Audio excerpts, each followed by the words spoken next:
Good morning po.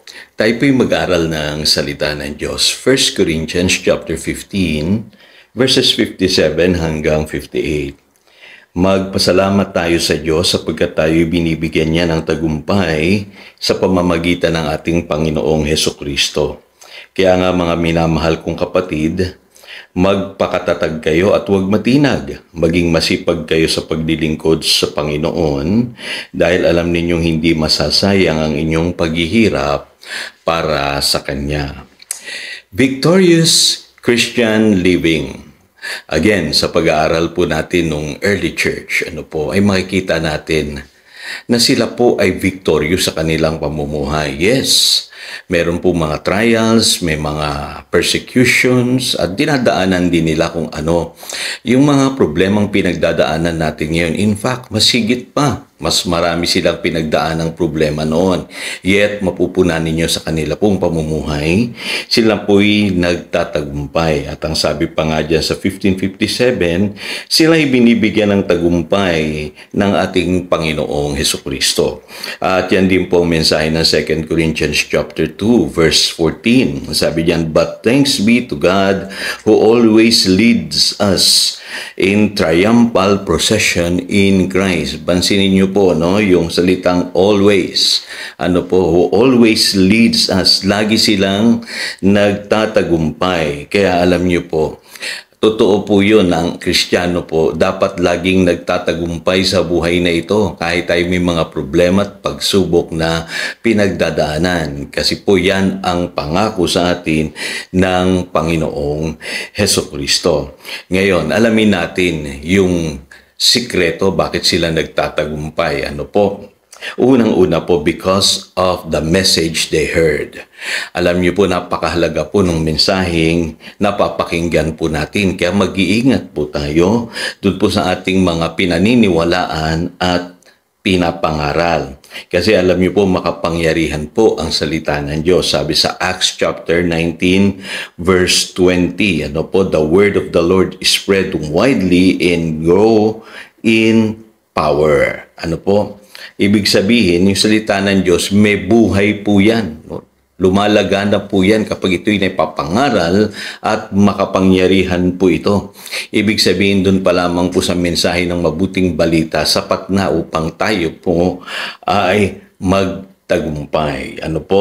At alam niyo po, mahalaga yung napapakinggan nating mensahe. Naalala niyo po yung kwento ng mga Israelites nung sila ay papasok sa Promised Land, nagpadala si Moses ng mga espiya. At yung 10 po doon sa espiyang yun ay they spread a bad report.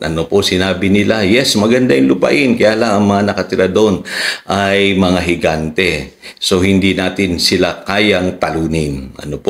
Kaya, nung narinig ito ng mga kababayan nilang Israelites, pinanghinaan silang lahat ng loob, except for Joshua and Caleb, na sa simula pa, sabi nila, pasukin na natin ang Promised Land na ipinangako sa atin ng Diyos. At alam niyo po, dahil po yung mga Israelites ay naniwala sa bad report nung 10 espiya, hindi sila nakapasok sa Promised Land. Mababasa niyo po yan sa Numbers chapter 13 verses 26 hanggang 34, Numbers chapter 14 verse 5 and 23. So kita po ninyo, depende sa mensahe na napapakinggan po natin. Ngayon sasabihin ninyo, pastor, sa Old Testament yan. Actually, sabi po ng Book of Hebrews chapter 4 verses 1 to 3, yung gospel, ganun din po dapat natin unawain. Kasi ang sabi po rito, the gospel or the message they heard was of no value to them because those who heard did not combine it with faith. So sa panahon natin ngayon, dapat po ang paniwalaan natin ay yung good report at hindi po yung bad report para makaranas tayo ng victorious Christian living. Kung ikaw ay sakitin, huwag mong paniniwalaan yung sinasabi ng iba, naku, matanda ka na, nagsusulputan na yung mga karamdaman na yan. At yung sinabi ng doktor, naku, tuloy-tuloy na yan, manghihina ka na. hanggang sa ikaw ay mamatay na. Alam niyo po, ganun po yung mga bad report, lagi kang tatakutin. Ano po, kung ikaw ay laging financially down, sasabihin ng iba ay naku, mahirap makabangon sa ganyang problema, hindi ka na makakaahon dyan at mababaong ka na sa utang. Pero alam niyo po, don't believe that bad report. Believe what the Lord God says sa atin po, na pangako niya ay isang bagong buhay at buhay na ganap at kasiya-siya. Pwedeng i-turn around ng Lord ang kalagayan mo sa buhay dahil gusto niya ma-experience mo yung goodness ng gospel. Kaya kung mapapansin nyo, hindi lamang po kasalanan ang pinag-uusapan sa Biblia. Ano po? At yung problema natin sa ating mga attitude, character, hindi po. Ang Biblia sa simula't simula pa nagtuturo yan ng mabuting balita. Kasi gusto ng Lord ma-experience natin yung promised land katulad ng mga Israelites na dapat sana nakapasok sila sa promised land, pero marami sa kanila hindi nakapasok dahil pinaniwalaan nila yung bad report. Napakahalaga po ng pagkaunawa natin ng gospel. Dun magsisimula ang ating tagumpay. Pangalawa, they are victorious because of their faith in Jesus. Napakasimple lamang po ng kanila pong message noon. Faith in Jesus. Wala silang maraming topic.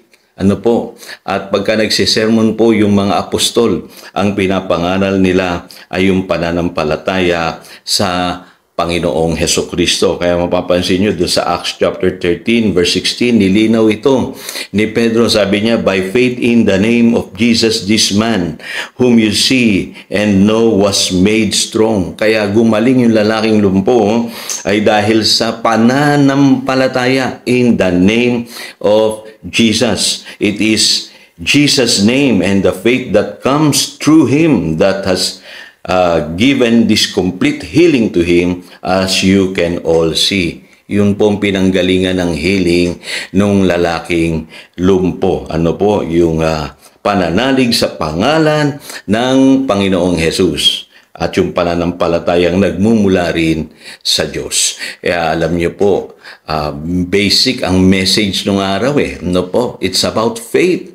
Faith in Jesus. Kaya naalala ko po yung crippled man o yung lumpo dun sa Listra. Nakita lamang ni Paul dun sa Acts chapter 14 verse 9 na meron siyang pananampalataya para gumaling. Kaya agad-agad ay pinagaling siya ni St. Paul in the name of Jesus. So makikita nyo, noon pa lang pala pinapangaral na ang pananampalataya.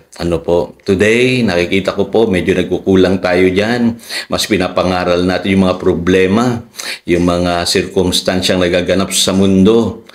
Sa halip na ang mensahe should be the message of faith. At tandaan niyo po sa 1 John chapter 5 verse 5, who is it that overcomes the world? Only who believes that Jesus is the Son of God. So dito'y pinapangako po na tayong mga nanalig sa Panginoong Hesus ay magtatagumpay. Magtatagumpay tayo laban sa gawa ng kaaway at sa sanlibutan ito.